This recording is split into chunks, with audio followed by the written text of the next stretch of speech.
महाकुंभ में मुसलमानों पर प्रतिबंध, ऐसा कैसे?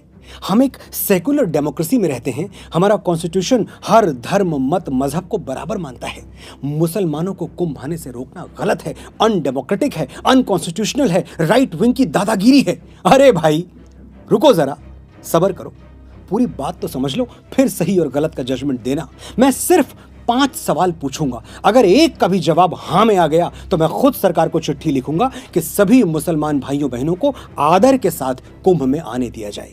मेरे सवाल सुनो। क्या इस्लाम मूर्ति पूजा में विश्वास करता है? समुद्र मंथन से निकला हुआ अमृत प्रयागराज में छलक गया था, क्या इस थ्योरी को मुसलमान मानते हैं?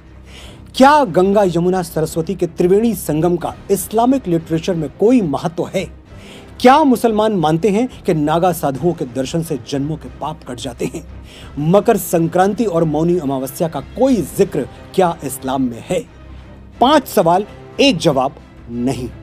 तो फिर मेरे भाई, तुम्हारे लिए कुंभ एक पिकनिक स्पॉट से ज्यादा कोई वैल्यू नहीं रखता और तुम्हारी ये पिकनिक हमारे लिए 12 वर्षों की लंबी प्रतीक्षा है।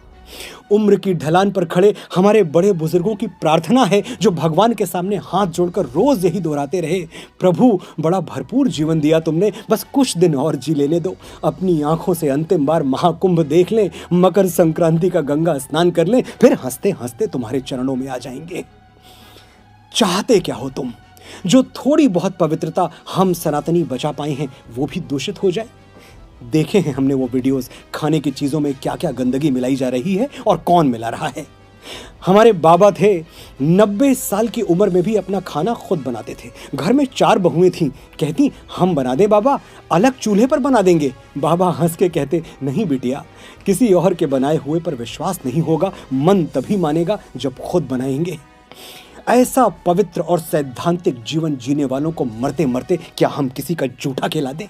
जिस गंगा के जल में डुबकी लगा के वो निष्पाप होने आए हैं, उसी जल से शुद्धता का विश्वास छीन ले? लिबरल बनने के लिए, 4 सूडो सेकुलर दोस्तों में वाहवाही लूटने के लिए हम अपने साधु संतों, ऋषियों, मुनियों और बड़े बूढ़ों की तपस्या खतरे में डाल दें? क्षमा कीजिएगा, हमसे नहीं हो पाएगा। हम इतने कट्टर तो नहीं हैं कि तुम्हारी तरह मक्का के बाहर साइन बोर्ड लगा दें, मक्का ओनली फॉर मुस्लिम्स। लेकिन कुछ बातें बिना साइन बोर्ड लगाए भी समझ लेनी चाहिए। जैसे हम समझते हैं कि मक्का मदीना सिर्फ मुसलमानों का पवित्र स्थल है, इसलिए हमने कभी नहीं कहा कि मस्जिद अल हरम के दरवाजे सनातनियों के लिए भी खोल दिए जाएं। तुम क्यों जिद कर रहे हो भाई? और तुम्हारी जिद हमारे बच्चों को मिसगाइड कर रही है, एक पूरी पीढ़ी गुमराह हो रही है। 33 कोटि देवी देवता हैं हमारे पास, लेकिन हम चादर चढ़ाने दरगाह पहुंच जाते हैं। हमारे डीएनए में गलत डेटा ट्रांसमिट कर दिया गया है। शिवलिंग पर जल चढ़ाना मतलब अंधविश्वास, सुपरस्टिशन, और दरगाहों पर चादर चढ़ाना मतलब एब्सोल्यूट साइंस। हिपोक्रेसी की भी सीमा होती है। लेकिन ये जो गुमराह हो गए हैं, ये भी हैं तो हमारे अपने ही। हम इनको तब तक समझाएंगे जब तक ये समझ नहीं जाएंगे। और तुम सिर्फ 45 दिन रुक जाओ मेरे भाई, 13 जनवरी से 26 फरवरी तक। फिर कौन रोक रहा है तुम्हें, और तुम कहां रोकने से मानोगे? हर साल रामनवमी, दशहरा, दुर्गा पूजा हम हाथ जोड़ के विनती करते हैं, हमारी शोभा यात्राएं अपने इलाके से शांतिपूर्वक निकल जाने दो। तुम कहां मानते हो? तुम्हारी छतें पत्थर उगलने लगती हैं। लेकिन महाकुंभ दुर्लभ है, ये अवसर हमें अगले 12 साल तक नहीं मिलेगा, इसलिए ना हम कोई चांस लेंगे और ना किसी की सेकुलर बकवास सुनेंगे। सनातन की सुरक्षा सिर्फ हमारे साधु संतों की जिम्मेदारी नहीं है। हम 100 करोड़ हिंदू सनातन के सिपाही हैं और हम सिपाहियों ने प्रतिज्ञा ली है, 45 दिनों तक तुम्हें त्रिवेणी संगम पर पांव नहीं रखने देंगे।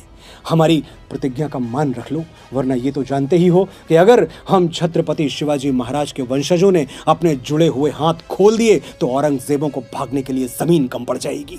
सोया हुआ सनातन चैतन्य है, सजग है। वो वक्त कुछ अलग था, ये वक्त कुछ अलग है। जय महाकुंभ, जय संत समाज, हर